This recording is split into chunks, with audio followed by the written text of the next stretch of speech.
Бізге қайырлы күн. Мен Айгерім Айдарханқызы. Бүгін сіздермен 4-ші сынып оқушыларын ББЖ-ға дайындаудың ерекше, заманауи, жасанды интеллект элементтерімен әзірленген тапсырмалармен бөліспекпін. Дәл осы үлгіде оқушыларды сынаққа дайындау өте тиімді әрі нәтижелі болары сөзсіз. Ертеде бір қарт қария өмір сүріпті. Оның 4 ұлы болыпты. Бір күні қария ұлдарын қасына шақырып, оларға былай дейді: кім ақылды және еңбекқор болса, сол менің мұрагерім болады. Үлкен ұл жүзігін көрсетіп: міне менің асыл жүзігім. Кім бай болса, сол ақылды, дейді. Екінші ұл сәнді шапанын көрсетіп: мені көргендер таң қалады, дейді. Үшінші ұл белдігін көтеріп: мұндай белдік ешкімде жоқ, деп мақтанады. Әкесі кенже ұлдан сұрайды: ал сенің байлығың не, балам? Кенже ұл былай жауап береді: менде асыл тас жоқ, сәнді киім жоқ. Бірақ менде еңбек сүйгіш 2 қолым бар, және қайратты жүрегім бар. Қария оның жауабына риза болып: нағыз байлық сенде. Сен менің мұрагерімсің, дейді. Үлкендер, ініңнің айтқанынан шықпаңдар. Балаларға арналған сұрақ. Әкесі қандай өсиет айтты? А. Үшінші ұлдың белдігін мақтау. Б. Кенже ұлдың айтқанын тыңдау. С. Үлкен ұлдың жүзігіне еліктеу. Д. Екінші ұлдың сәнін үлгі ету. Дұрыс жауап Б. Кенже ұлдың айтқанын тыңдау. Екінші сұрақ. Әкесінің балаларын жинаудағы негізгі ойы қандай болды? А. Байлықтарын тексеру. Б. Жомарттығын білу. С. Мейірімділіктерін байқау. Д. Ақылдылықтарын білу.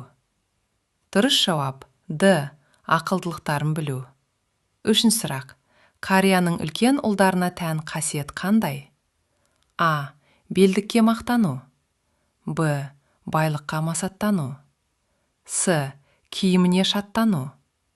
Д. Жүзігіне қуану. Дұрыс жауап Б. Байлыққа масаттану. Төртінші сұрақ. Мәтін мазмұнына сәйкес келетін мақал қайсысы? А.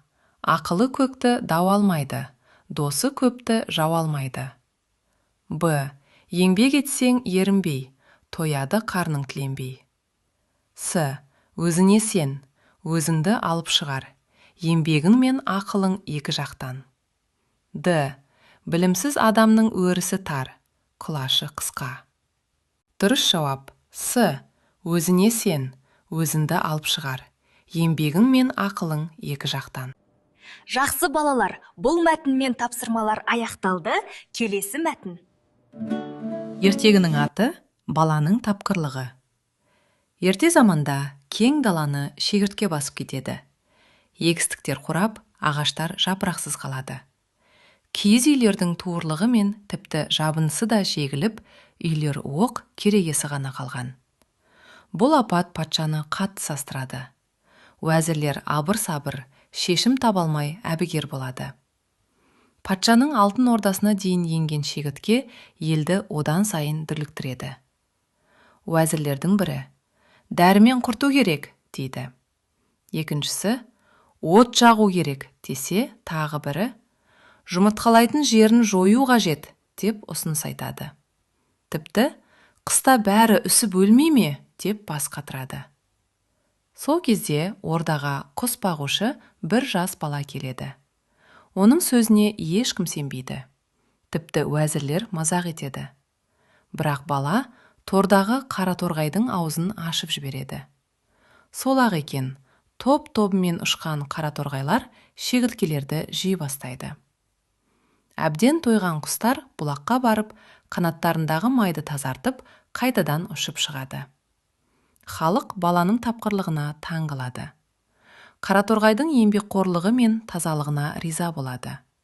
Ал уәзірлер өз надандықтарынан ұялады. Сол себепті халық арасында асыл тастан, ақыл жастан деген мақал осы оқиған қалған екен.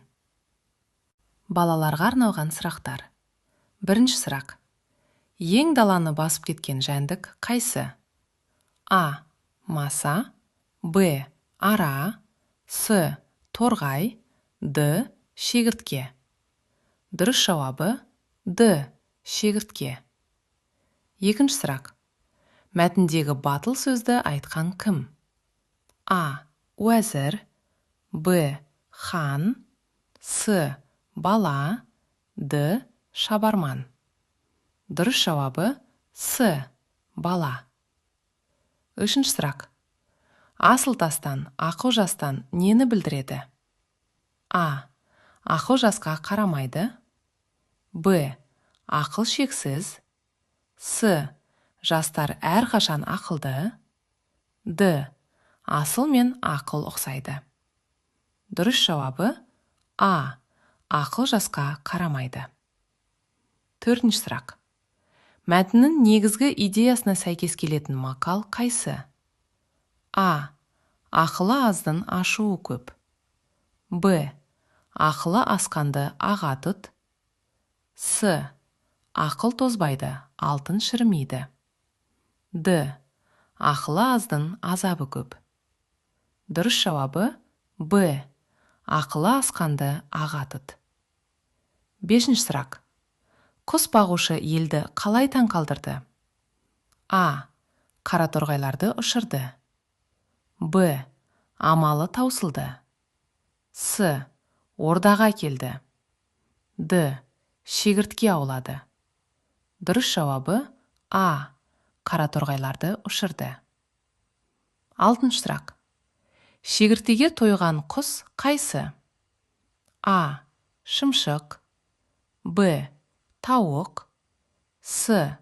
Қараторғай. Д. Көгершін. Дұрыс жауабы С. Қараторғай.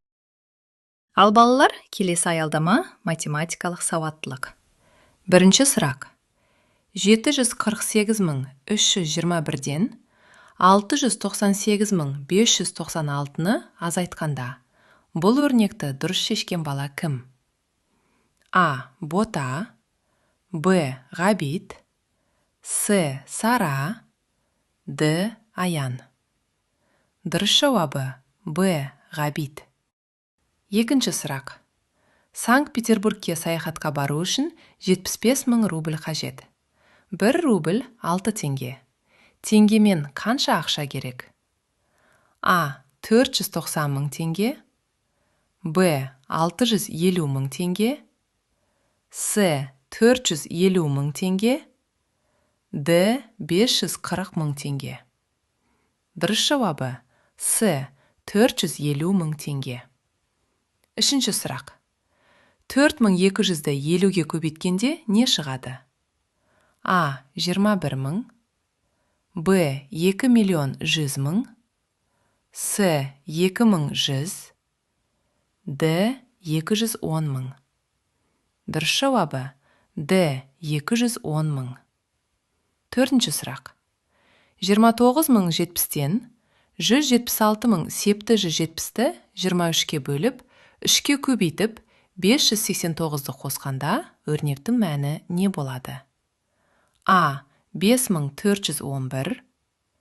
Б. 25917. С. 27095.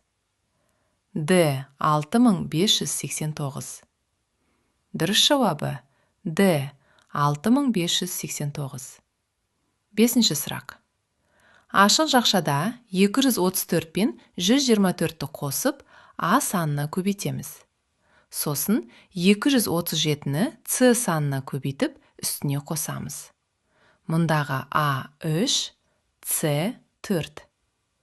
А 2022, Б 20022, С 2100, Д 202. Дұрыс жауабы А 2022. Жақсы балалар, келесі аялдама жаратылыстану әлемі. Бірінші сұрақ. Даму сатысы 3 кезеңнен тұратын жануарды анықта. 1. Шегіртке. 2. Көбелек. 3. Құс. 4. Бақа. Дұрыс жауабы шегіртке. Екінші сұрақ. Картамен жұмыс істеу кезінде қолданылатын құрал. 1. Тұспағар. 2. Дүрбі. 3. Телескоп. 4. Лупа. Дұрыс жауабы тұспағар. 3-ші сұрақ. Тәулігіне 1500 литр қан сүзіліп тазартылатын мүше қайсы? 1. Бүйрек. 2. Бауыр. 3. Тамыр. 4. Жүрек. Дұрыс жауабы бүйрек. 4-ші сұрақ. Сақинасы бар ғаламшар қайсы? 1. Жер. 2. Марс. 3. Сатурн. 4. Нептун. Дұрыс жауабы Сатурн. 5-ші сұрақ. Картаға қарап, мұнайлы өлкені анықта. 1. Солтүстік Қазақстан. 2. Батыс Қазақстан. 3. Шығыс Қазақстан. 4. Оңтүстік Қазақстан. Дұрыс жауабы Батыс Қазақстан. Жарайсыңдар балалар, барлық сұрақтарға ынтамен жауап бердіңдер.